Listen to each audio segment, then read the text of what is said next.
Cher François. Oui. Ça va? Ça va bien, Fabrice, merci. François, c'est toujours un plaisir de te voir, de te rencontrer dans le cadre de cette émission. La dernière fois qu'on s'était vu, c'était à l'occasion de la sortie de ton propre film, Enquête.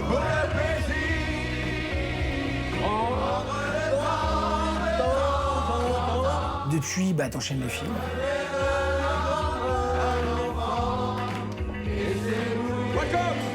Aujourd'hui, nous sommes là pour parler, pour évoquer ta participation au nouveau film de Pierre Godot, Sous le vent des marquises. 3 sur 1, première. Allez, moteur. Action. Il y a deux manières de réagir devant tout ce qu'on ne sait pas. C'est de décréter que c'est idiot ou aller voir. Et j'avoue avoir un grand fait pour les hommes qui vont voir. Ok, coupé. Alain, tes analyses ne sont pas bonnes. Tu as un cancer du côlon de stade 2. Ça se soigne, mais il faut commencer maintenant. Pour situer le film, tu interprètes Alain, qui est un acteur célèbre, qui apprend qu'il est malade. Il y a une prise de conscience, tu es sur le tournage d'un film où justement, dans ce film que tu es en train de tourner, tu incarnes et tu portes Jacques Brel. Évidemment, c'est quelque chose qui a dû énormément te parler. Déjà, je suis passionné de Brel depuis que je suis tout petit. D'ailleurs, j'ai pas dû me documenter sur sa vie, je la connaissais, j'ai vu toutes ses interviews, je connais ses chansons, ses films, et sa quête de liberté m'a toujours impressionné. Et puis son côté radical, cette espèce d'honnêteté mélangée à certains moments à de la lâcheté. C'est quelqu'un qui s'arrangeait avec sa conscience aussi à certains moments. Puis, je te cache pas que le fait de tourner sur un voilier en Bretagne, en Corse, C'est pas tombé dans l'oreille d'un sourd. Ah non, je me dis, il y a peut-être une carte à jouer, quoi. J'y crois pas. Je suis venu pour te voir. T'es bon tournage? Non. Ta fille va bien. Elle a grandi, on dirait une vraie femme. Je vais en profiter pour rester un peu. Tu débarques et nous, on doit t'accueillir comme ça, comme si de rien n'était? C'est quoi le problème? C'est quoi? C'est Brel? C'est la maladie? Les chansons? Qu'est-ce qui te fait peur? Je sais que tu vas repartir, donc juste dis-moi, t'es malade ou t'es pas malade? J'aimerais savoir, François, ce qui t'a touché dans cette histoire. Déjà, il a commencé par me faire très peur, Pierre Godot, quand il m'en a parlé, parce que... Pourquoi? Parce que c'était une biographie de Brel? Brel, moi, directement, j'ai dit non. Et puis, comme j'ai compris assez rapidement que c'était pas un biopic sur Jacques Brel, j'ai commencé à un peu me détendre. Et puis il y avait l'aspect chanson aussi. Je lui dis, Pierre, je peux pas chanter. Ça aurait été bien, Je suis pas chanteur, mais non, je suis pas complètement au con. Et puis après, quand il m'en a parlé, en fait, ça correspondait à la fin de la vie de Jacques Brel. Et en fait, les sentiments qu'il évoquait dans le film me parlaient, à savoir l'amour, la liberté, la culpabilité de ne pas être là à l'endroit où on devrait être. Il est parti très, très longtemps, en abordant, entre guillemets, un peu sa femme et ses enfants.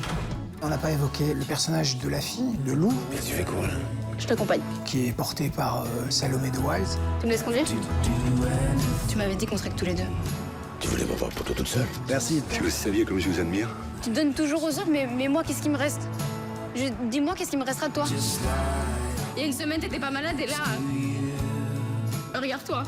Et donc elle voit arriver cet homme, elle comprend que cet homme est malade, et elle tombe sur le scénario du film qu'il a quitté et plonge dans l'imaginaire. Et ça, c'est quelque chose qui est très intéressant parce que c'est aussi le cinéma qui rapproche. Oui, c'est vrai. Et c'est quelque part le cinéma qui a écarté le père de sa fille. Et quelque part, c'est ça qui va les rapprocher dans le film. Moi, j'aime pas quand on me dit « Tiens, je voudrais te voir, je voudrais te parler ».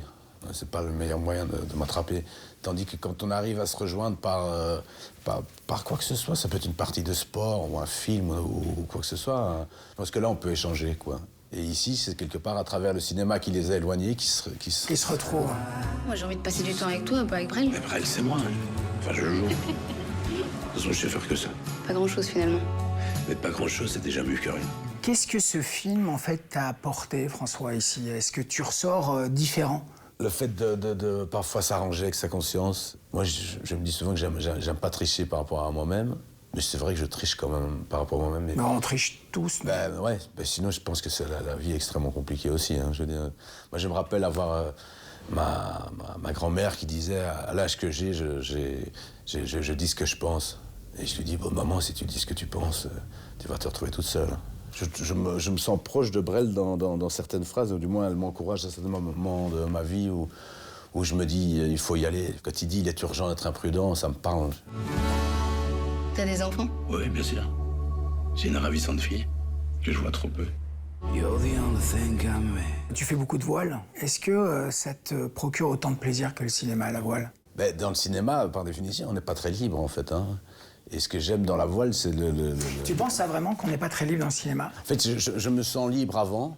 Je ne sais pas si tu as déjà remarqué, mais quand un réalisateur t'appelle, il est en dessous, toi, tu es au-dessus. Il essaie de te convaincre de le suivre. Après ça, pendant le tournage, il est au-dessus de toi. Et puis, une fois que le tournage est fini, c'est toi qui repasses au-dessus parce qu'il a besoin de toi pour la promo.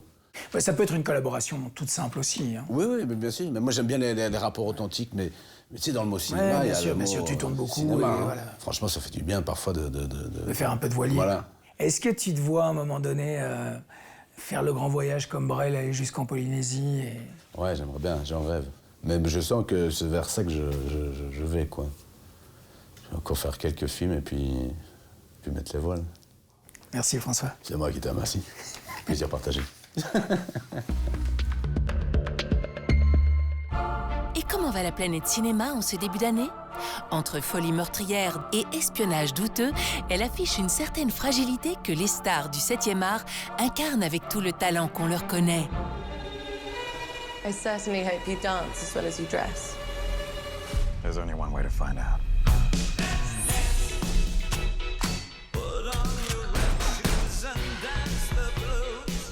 You and I, we're not so different. Agent Argyle. Little help? Hold on. Et si la fiction rattrapait la réalité? Elle pourrait bien empoisonner la vie d'une célèbre romancière, auteure d'un scénario que certains considèrent comme prophétique et dangereux. The book is phenomenal, sweetie, but... What happens next? It's called a cliffhanger, Mother. Ellie, it's called a cop-out.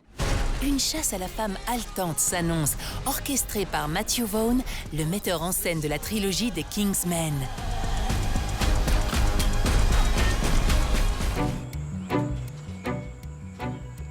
Ma, tu fais quoi à ma caisse? Vraiment bien, seulement que les enfants n'ont pas demandé à venir au monde. Donc il faut qu'on soit responsable vis-à-vis de nos actes.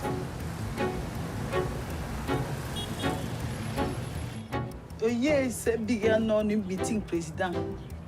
Tu vas voir que tu vas mourir. Après élection, Et si on regardait le Cameroun sous un jour nouveau, au travers du vécu de Pierrette par exemple, une couturière entreprenante et courageuse qui lutte au quotidien contre des conditions de vie précaires. Un portrait rare présenté à la quinzaine des cinéastes cannoises l'an dernier. Die herrliche Zeit, die wir im gastlichen Haus verlebten, wird immer mit zu unseren schönsten Urlaubsländern gehören. Im Osten steht unser Morgen. Herzlichen Dank für eure nationalsozialistische Gastfreundschaft. Qui n'a jamais rêvé d'habiter une maison avec jardin? Oui, mais quand elle jouxte le camp d'Auschwitz, elle a tout de suite nettement moins de charme. Le réalisateur Jonathan Glazer signe un drame virtuose et puissant, récompensé par le Grand Prix à Cannes en 2023.